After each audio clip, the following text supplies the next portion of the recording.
आतुरकरांनो, तुमचे घराचे स्वप्न आता होणार साकार. श्री मुक्तापुरे यांचे प्रिजो कन्स्ट्रक्शन्स घेऊन आले आहेत एक आलिशान गृहप्रकल्प जे राजीव गांधी चौकापासून अगदी 2 मिनिट आणि नंदी स्टॉप व ट्युशन एरिया पासून अगदी 3 मिनिटांवर. तुलसी इलाई महाराष्ट्राचा मराठी माणूस म्हणून स्वतःला लाज वाटावी अशा पद्धतीच्या गोष्टी आपल्या या शाहू फुले आंबेडकरांच्या महाराष्ट्रामध्ये घडत आहेत.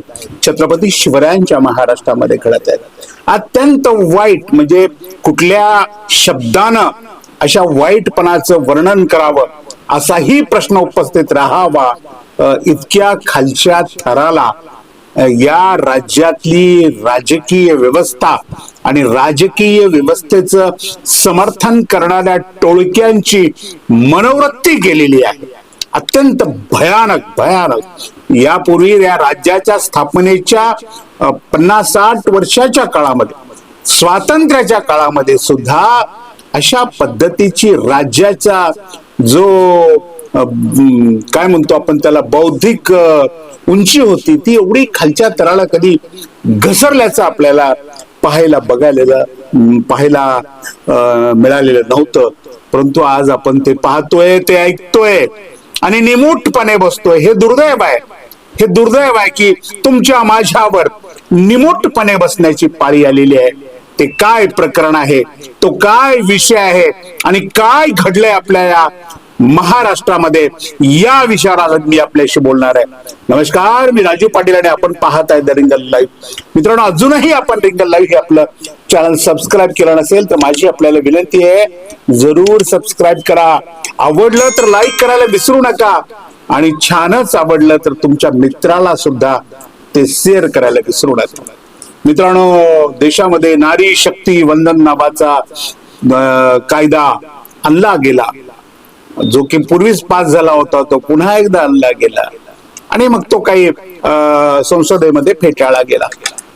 तो नारी शक्ती वंदन कायदा फेटाळल्यानंतर काँग्रेसच्या विरोधामध्ये भारतीय जनता पार्टी रस्त्यावर उतरली. अधिकार आहे लोकशाहीमध्ये, प्रत्येकाला रस्त्यावर उतरण्याचा, आंदोलन करण्याचा, निषेध नोंदवण्याचा, भाषणे करण्याचा, संवाद करण्याचा, आपली भूमिका मांडण्याचा, समजावून सांगण्याचा अधिकार आहे ना. घटनेच्या कलम 19 ब नुसार ते तुम्हाला पूर्णपणे स्वातंत्र्य दिलंय. आमचं इथं ऑब्जेक्शन नाहीये. परंतु गिरीश महाजनांच्या नेतृत्वाखाली मुंबईमध्ये जांभोरी ते वरळी डोम या रस्त्यावर मुंबईमध्ये परवा एक आंदोलन झालं. प्रचंड गर्दी, एवढी गर्दी, मुंगीसारखी गर्दी, मुंगीला पाय ठेवायला जागा नाही एवढी गर्दी त्यांच्या पक्षाच्या महिलांची, त्यांच्या कार्यकर्त्यांची तिथे झाली आणि वाहतूक व्यवस्था पूर्णपणे ठप्प झाली.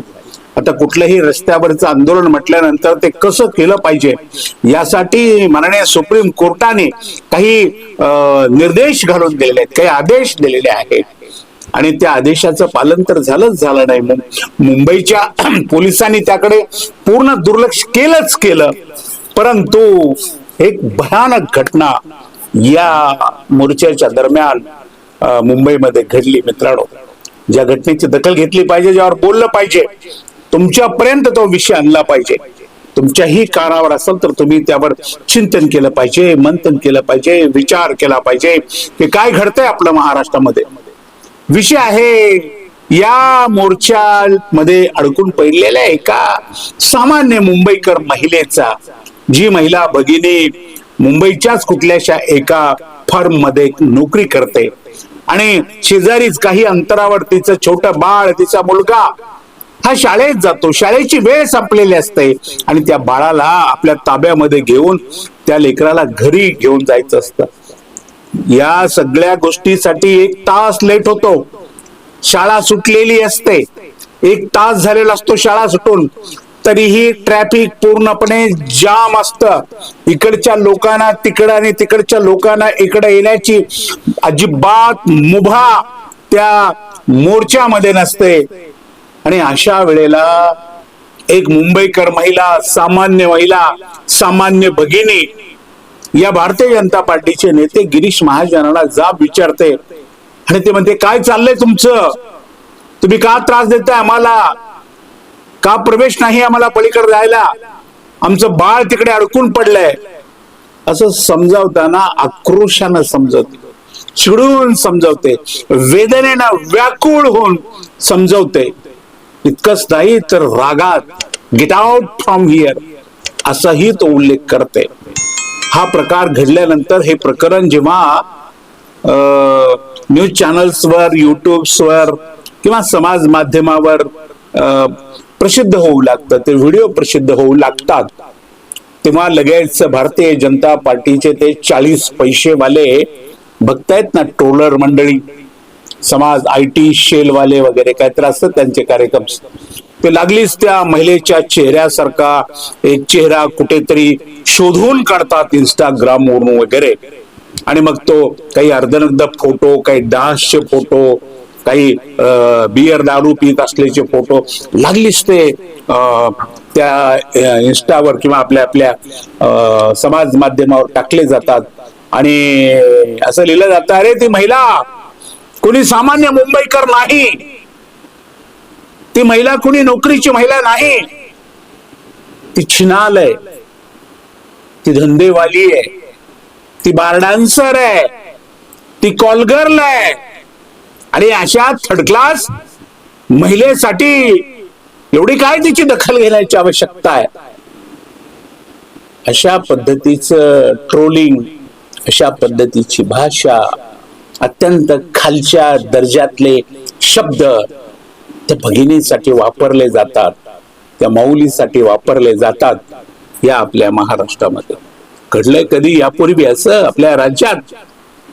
नारी शक्तीला वंदन करायला निघालेली भारतीय जनता पार्टी आणि त्याच पार्टीचे हे IT सेलवाले पहा नारी शक्तीला कशा पद्धतीचं वंदन करतायत.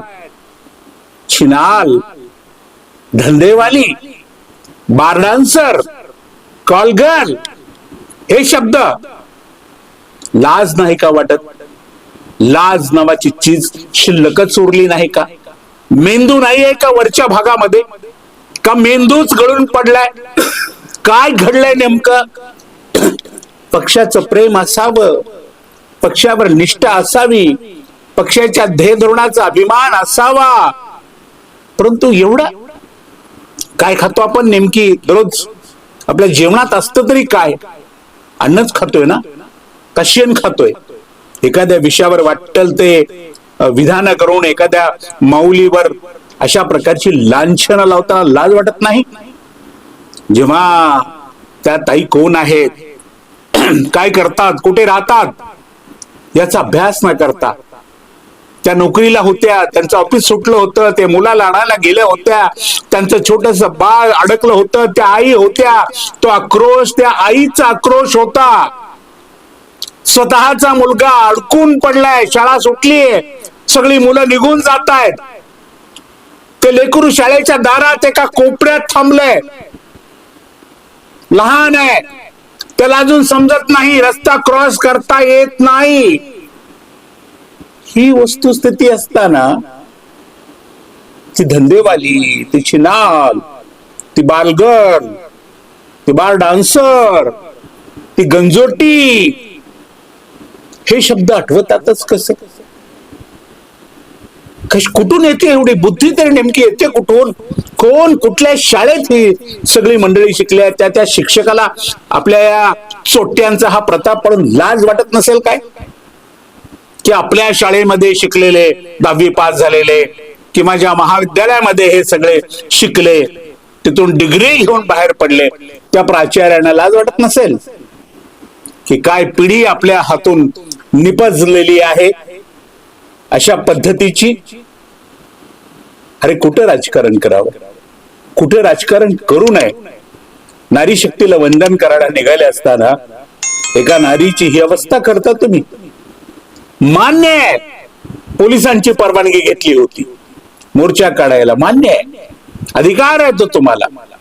पोलिसांनी परवानगी देताना एक रस्ता पूर्णपणे ब्लॉक होणार नाही याची काळजी घेण्याचं आवाहन केलं नव्हतं का?